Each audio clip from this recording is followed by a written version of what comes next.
Welcome to On Texas Football. I'm Bobby Burton. Jerry's wearing the Lone Star Showdown hat there. Jerry, this is the defensive grades section that we do each and every week.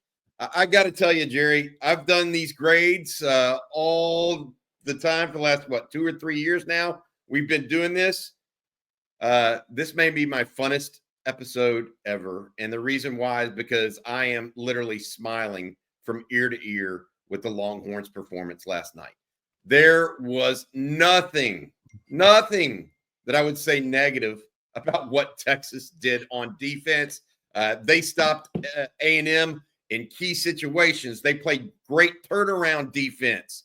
They smothered them. They did not allow a single point on defense. I mean, I don't know if we're going to give perfect grades across the board. I mean, I know that because we're going to grade individually by position. But I'm telling you, as someone that's watched a lot of Texas football in their life, that was as dominating a defensive performance in a game that mattered, since maybe forever for me. That wasn't a blowout, by the way. Beating Colorado 70-3 in the Big 12 championship game. That was a blowout. Tech last year, that was a blowout, right? This wasn't a blowout. Texas just smothered the Aggies from beginning to end. The best drive for the Aggies was their very first one. After that, man, they were hurting. Marcel Reed rendered useless. The Aggie running back, Jerry, averaged 1.9 yards per carry, and that's your lead running back. Yeah. That is utter domination. It's what Mike Elko and Steve Sarkisian said in both their press conferences post-game. This Texas defense took it to them. Let's start with the defensive line, though, on our grades, if you don't mind. Yep. Your thoughts on the guys up front, Vernon Broughton, Alfred Collins, Barron Sorrell, Trey Moore, Ethan Burke, Colin Simmons. They got after Jermaine Lole. Bill Norton had a real big play on that 3rd and 1 at the goal line. Your thoughts on the defensive front on Saturday night? A+. When the worst thing you can say is Barron Sorrell jumped off sides early, then A+. I mean, really, that's what it is. I mean, Trey Moore had a sack and a forced fumble, right? And this defense, I mean, Vernon had arguably his best game ever as a Longhorn. That's a way to go out. And he blew a kiss to the cameras, by the way. I don't know if you saw that on the broadcast. Yeah, Jermaine Lole, like you said, Jermaine Lole, 5 tackles in this game. I mean, everybody that played, Ethan Burke, Colin Simmons had 5 tackles. He may not have got a sack, but he had 5 tackles. That was kind of a quiet 5 tackles, by the way. You got to give him an A+. A&M couldn't establish the run. They were 0 for 3 in the red zone, 0 for 3 on 4th downs, 0 for 2 in the red zone, 4th down stops. If your defensive front isn't dominating, you don't stop people on 4th down. A+. Yeah, it's a no-brainer, A+. I will say, Mr. Sorrell, if you're watching, because we know Mr. Sorrell watches, make sure Barron works on his hands. He almost had a pick, too, there. They dominated an A&M offensive front that actually returned a starter in this game, Chase Basanis, at left guard. Vernon Broughton treated him like a rented mule all night long. I was going into this game, and I mentioned this in post-game with Rod and Brian Roberson. I thought that they would try to run at Vernon Broughton, and I thought it would be Alfred Collins that stood up and really gave A&M an issue. They chose to double-team Alfred Collins a lot, and Vernon Broughton was just having none of it. I mean, he just had, like you said, I think the game of his career, and it was punctuated with a big exclamation point with that fumble recovery to end it. Just desserts for a young man who his recruitment came down to, guess who? Texas and Texas A&M.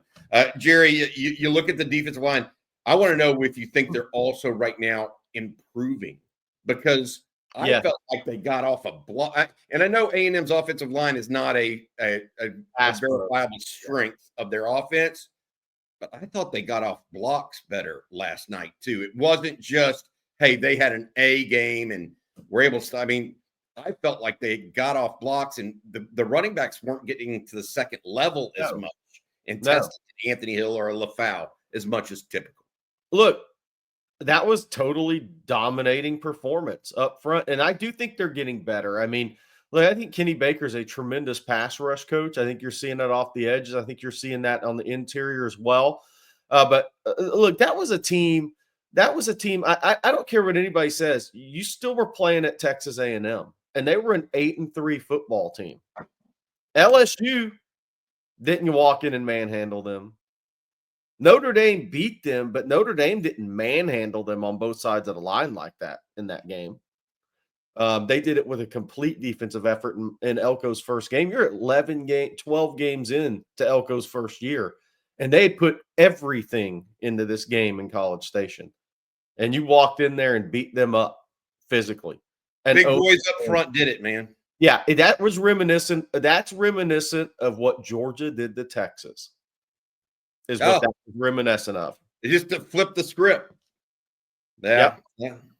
Look, I can see that because I felt like, I mean, A&M's offense, look, we'll go down when we do the final grade overall for offense, but it was clear they only had one drive all night longer than 42 yards. Yeah. And it was the first drive of the game. And that's indicative of a defensive front that's just saying, no way. No way. You're going to take care of it, buddy. Yeah. And so I look at it, Jerry, and I got to think that Vernon Broughton wakes up with a smile on his face. Alfred Collins, two seniors that have been there the whole time. Baron Sorrell, another. I mean, man, just great job, Baron. Seriously, way to maximize your talent. That's what this is all about. If we look up 3 years from now or 2 years from now, and Colin Simmons is maximizing his talent, Ethan Burke's maximizing his. That's really what's happening right now at Texas. That I think it's invaluable for those guys' future as well as the present for Texas football. I agree with you. A+.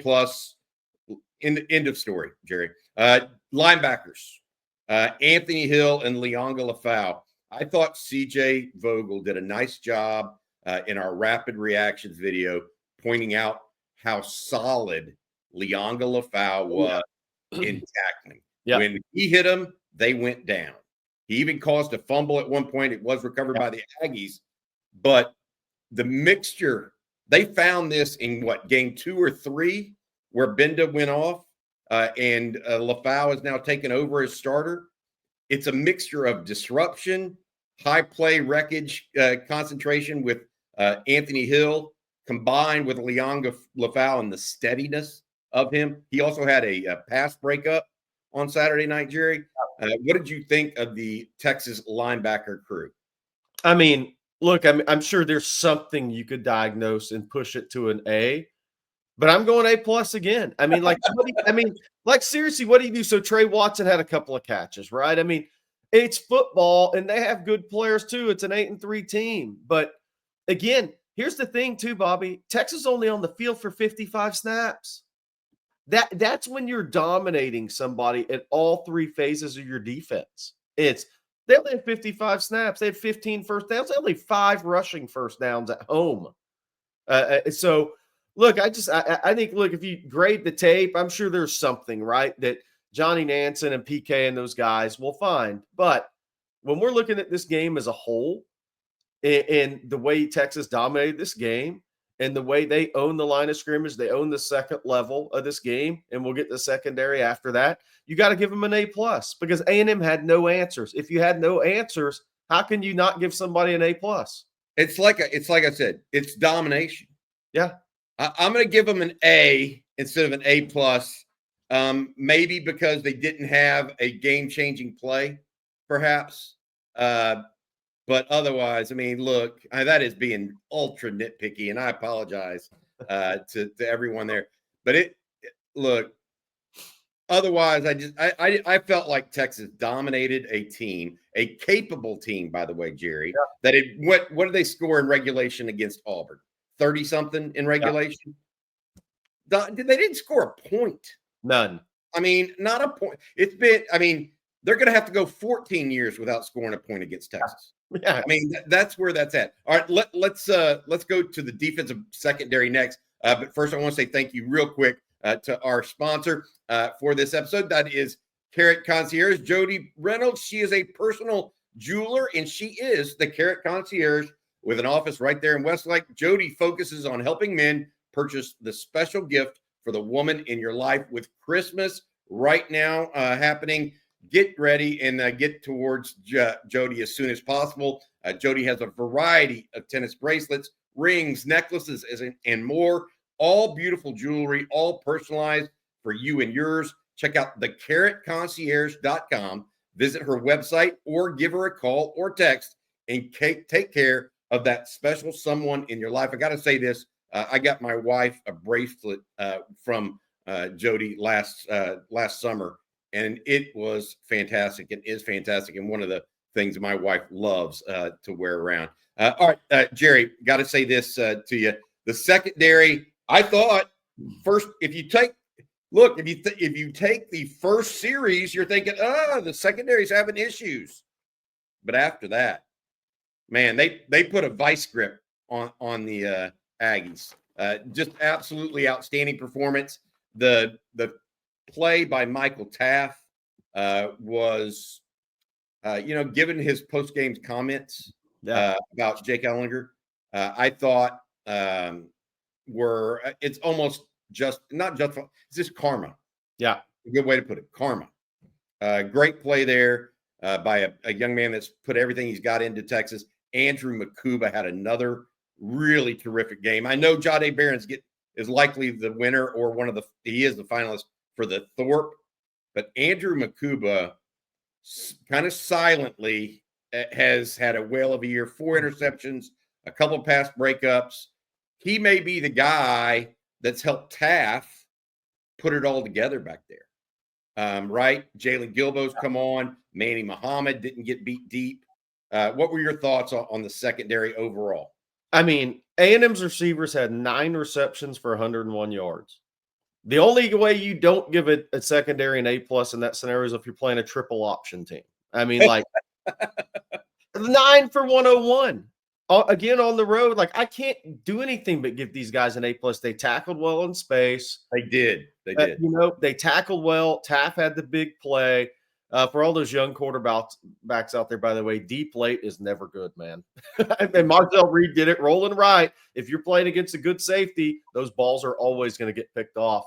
But look, Texas did their job. I don't have a complaint. I mean, A&M's going to make some plays. They have good players, but Music City Bowl players now. But it's like 9 for 101. How do you not give them an A+ and you tackled well? Now, one thing you would say, well, maybe they weren't tested this game because A&M doesn't have high-level receivers and the Texas front seven just dominated the game. But the job they were assigned to do, they pulled it off as pretty close to perfect. They did. No late hits, no emotional plays. There was nothing you can really look at and say, that really hurt Texas. So how do you not give them A+? And I will say this, that the no late hits, I think obviously Matthew Golden or Silas Bolden, either one of them could have gotten baited into that really easily. Will Lee was trying. Will Lee at A&M was being absolutely atrocious with that kind of stuff, and just it wasn't sportsmanlike, throwing guys by the helmet. He's frustrated, maybe. Dirty player, maybe. A little bit of both, maybe. All right, I look at it, and I'm with you, Jerry. Although Marcel Reed on his stats was workmanlike, right? 16 of 23, I think, for 146. Not a great day throwing the football by any means. 1 interception. But it was the lack of downfield throws. I mean, people have called Quinn Captain Check Down at times this year. That's all Marcel Reed could do on Saturday was check down, because he literally rarely got past his first read, whether that's the defense confusing the young freshman quarterback or simply not having anywhere to go with the ball or the pass rush, what have you. But I also, like you, I'm going to give him an A as well, because I thought the defensive line, and I want to explain this. I think the defensive line deserves a slightly better grade, Jerry, than either the linebackers or the defensive backs. And so I'm going with an A+ for defensive line, an A for the linebackers, and an A for the secondary. Is that fair? Because I do think this was a defensive line game primarily for the Horns. Yeah. Yeah. Well, I'm gonna when we get to the total defensive grade, I'm gonna do Let's something. do it. No, that's a Okay. good segue. Let's go total defensive I'm grade. doing something I haven't done all season. I don't believe. I'm giving the defense a perfect grade. So As a you're whole, going with 100, not even an A+. 100, because look, A&M at home in the biggest game they've had in 13 years. They said it, didn't score a point. They didn't score a point. They scored 41 against Missouri. But, they scored 13 against Notre Dame in game one with Wiegman, who was just, I don't know, that was bad. They didn't score. Yeah. They were 0 for 3 on fourth downs. They were 0 for 2 in the red zone. They couldn't run the ball. They couldn't throw the ball. They couldn't pass protect. They couldn't run block. I mean, if I'm ever going to give 100, it's got to be when you shut out your rival on the road. I got no problem with that. I was going to give them an A+ because that's been our standard grading procedure, for the whole year. But I started this video by saying this would be the funnest, and the reason why it's the funnest because you see the culmination of a lot of pieces to the puzzle come together. Yeah, right. We've seen. Look, last year they had the defensive front; they were great against the run, but the back end, not so good last year, right? 3 years ago, they were just a bad defense overall. You saw the maturity in the second year. And then the third year, you saw some things happening. This fourth year, we've been saying, the secondary is going to have issues. And then they lose Terrence Brooks to the portal. But they kind of get the feeling that, hey, there's a mutual decision. Yeah. And so we didn't second guess that. I mean, we did second guess it, actually. But they've answered that call. Jahdae Barron's move out to corner has proven to be a really outstanding move. Whether he plays that position in the NFL or not is irrelevant.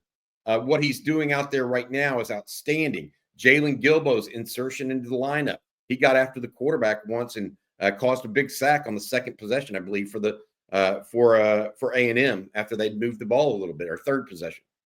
All of these guys are getting and moving and doing things together like we just haven't seen. And I don't know what all this means, Jerry. I really, really don't. Other than it was just a whale of a performance by a defense that deserves all the credit in the world. Pete Kwiatkowski, Johnny Nansen, Kenny Baker, Terry Joseph, Blake Gideon, Scotty Hazelton, the new corners coach that we talked about in the preseason. All of those guys, along with all of those players, deserve, just an absolute ovation based on what they did last night. Period. They've reminded me this season, if you've ever seen a great basketball team defensively, those teams communicate well. You can tell they're all on the same page all the time. They have each other's back if they miss it, if they get caught closing out too hard. I mean, this just looks like a really good defensive basketball team out there, that everybody's on the same page, coaching staff, the players, because if the coaching staff isn't on the same page, your players won't be on the same page. That's what it reminds me of. I mean, I think there's two ways to dominate defensively. Georgia's talent of 2021, where everybody's a first or second round pick and they just simply smother you and overwhelm you. Or then there's still be talented, maybe not that talented like that team, very few ever have been, but then just are great in communication and have each other's back and are connected, have a connectivity like a great basketball team does that's really good on defense. And I think that's what you're seeing from this Texas defense and that's the best compliment I can give them. When you can go look at a great basketball team defensively and say, that's what this Texas defense looks like, that's actually hard to pull off on a football field. Second consecutive week, less than 250 yards of offense. Yep. Against you can say what you want. I went down the drive charts. I just want to say the drive charts before we go on to special teams, which isn't going to get as good. That's not going to be 100. Yeah, that's not going to be on. But listen to these drive charts. First drive of the game for A&M, 9 for 65, but Barron Sorrell makes the big fourth down play. Yep. Right. Next one, 3 plays for 10 yards, ends in an interception. Michael Taft's play. Next drive, listen to this. 26-yard drive for 10 plays. Yeah. Didn't even average 3 yards a play. Punt. 3 yards, 3 and out, and punt. 10 plays again. but only 33 yards. Stopped them on another 4th down late in the second half, right? The Marcel Reed scramble. Started the second half, first one where they're trying to get back in the game, 30-yard drive after the long Reed scramble, 5 plays, punt. 9 plays, 42 yards, punt. 6 plays, 15 yards, can't get it in with 3 or 4 tries inside the 5. Last but not least, the final drive of the game, 2 plays, fumble, 15 yards. I mean, look, you can say what you want, but that if you're Pete Kwiatkowski, you have to be smiling from ear to ear. Same with Steve Sarkisian. And I tell you what, all those players should be too. Now they got to go get up and go do it against Georgia. We'll talk more about that later this week. All right, Jerry, let's look forward a little bit now to special teams. That was not as good a grade. Texas had some issues there. The block punt is exactly how a team gets back in the game. Especially coming in the quarter that it did at the time it did in the 4th quarter. But overall, I don't think, other than that, I don't think special teams hurt Texas, but it certainly didn't help Texas. Bert Auburn missed a field goal again. He's now 10 of 15 for the year. You don't want to be 67%. You want to hover at least at 75. He is clearly now, we can say, officially having an off year. Before we were saying he's trending towards an off year. 10 of 15, not good enough. You got to have that, especially at the end of the half. You want to go in with momentum. What did you see from special teams that caught your attention? Yeah, keep Auburn off the right hash from here on out. Oh, wow. You think he's pushing it right off the right hash? I don't have the numbers in front of me, but I bet 3 of his misses are at least a right hash or a right side, maybe 4. So I think right hash is become a bit of a issue for him. Again, 80% career kicker going into this season. The punt block, I mean, look, it's probably good it happened this week because A&M obviously saw something, and now Banks gets to correct it going into the SEC championship game after you win a game and it didn't cost you a game. Matthew Golden looked really fast last night, by the way. Yes, he did. Yes. He looked like souped up fast. He must have had the good turkey or something. I don't know, but he had a good kickoff return in the game. I thought, I thought he was close to having a 40, 50-yard kickoff return. I think it went for 30? Yeah, 29, 30. Punt return, didn't have a chance. That guy would outkick his coverage. And, man, he put a couple in the end zone that he probably wishes he had back. So it wasn't really a chance in the return game. But Golden had the 27-yard kickoff return. I was looking for that. Michael Kern, 3 punts for 40-yard average with a touchback. I mean, then they had it blocked. Will Stone, 2 touchbacks out of the 4 kickoffs. I mean, Bobby, I don't know what to say. I mean, C-. I was going to go D. I was going to go D. Punt block, close to an F, by the way. Yeah, if they would have had some kind of punt block and missed field goal. Yeah. That should have been or could have been 10 points to the opponent. Yeah. That's not you don't want to be minus 10 in that at all. Because I tell you what, if that would have been a scoop and score on that punt block, it was a different ball game, 17-14. Different ball game. So got to realize how what do you want to call it? How slim a margin of victory can be if you're not buttoned up on special teams. Yeah, that's a reality. Right, I should go D+. I'm going just straight D. I think that's where I'm at. So, all right, Jerry, that's going to do it for the grades. Perfect grade from Jerry on defense. Well deserved.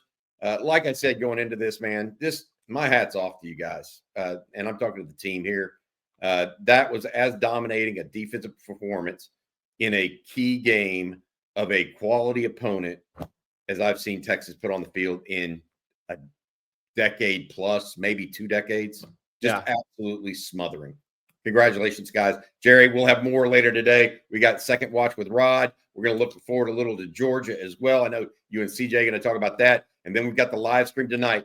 But what a day to be a Longhorn. Texas 11-1, going to try to avenge the loss earlier this season to Georgia in the SEC championship game. For Gerry Hamilton and our producer, Matt Hutchison, I'm Bobby Burton. Hook 'em.